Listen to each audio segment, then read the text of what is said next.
ए darling जवाब दीजिए। मौगा के रोल एगो मर्द कर सकेला। ये कहला भड़ुआई, ये कहला भड़ुआई। एगो बाझिन के पीड़ा बाझिन जनी है खुश बारू भड़ुआ कह के पानी खुश बारू माने दू दू दू अंगुरी के चीज पर गुमान तोरा बड रे।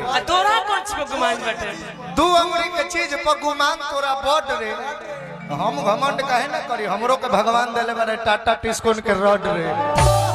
एक मिनट हम गाय के बैठ जाए ना बैठे का नहीं गावा तब फिर गाना के जवाब गाना से दीजिए। तब गाने का जवाब तू कहलू अनु की जे में के 12 लोग चिन्हा देला। गाना के मतलब तब कहलू अनु त एगो पापी के मरम सती जनी है। एगो पति के मरम सती जनी है। ahai sat bhatari में हरिया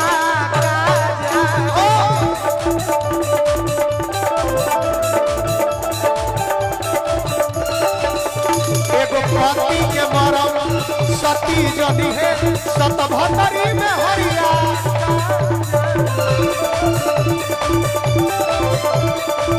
हेलो हेलो हेलो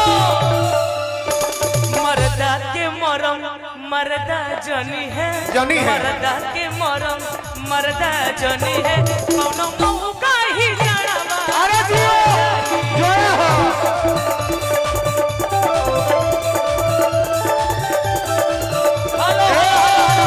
कलियन बीचे भावरा मिले बगियन बीचे माली अब मोहर में नानी मिले ससुराल में मिले साली साली तमे हरी गोरी हो या काली मगर छिनार ना मिले। हरी गोरी हो या काली मगर जवाब लो कैसा ए भाई कैसा सच बतावा तो के हम सतैले बानी का ई मौगा कहली हनु कहली हनु त एगो हकीकत बात बताइयो। सच बतावा तो के हम सतैले बानी का सतैले बानी का हम मौगा कहता रू बोला कबो मौगाइले बानी का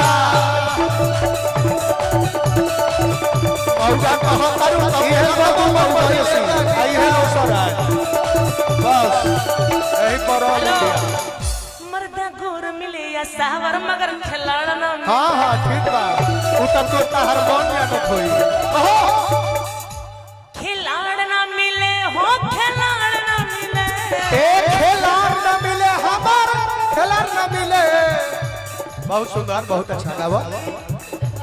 एक मिनट ना चाहते हुए गलत शब्दों का उपयोग कर रहे हैं आप लोग मुझे नहीं अच्छा लग रहा। हम ही प्रदुमन प्रदेश मुझे नहीं अच्छा लग रहा है। नहीं खुशी न का अरे तब बतिया तो है। अरे यार मांगता हूँ तो देती नहीं हो जवाब मेरी बात का और देती हो तो खड़ा हो जाता है।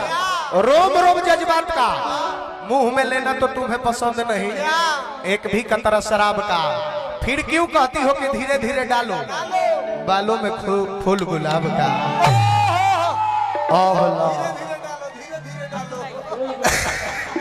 ना ना ना तू ए तरह रूस के कैसे जा सकते गलत आप लोग इशारा करेंगे तो मेरे बस की बात तू गावा रिस्पेक्ट से गा रहे काम ऐसे ऐसे करते नहीं ना ना कुछ भी वैसे वैसे तो नीमन आदमी करेगा।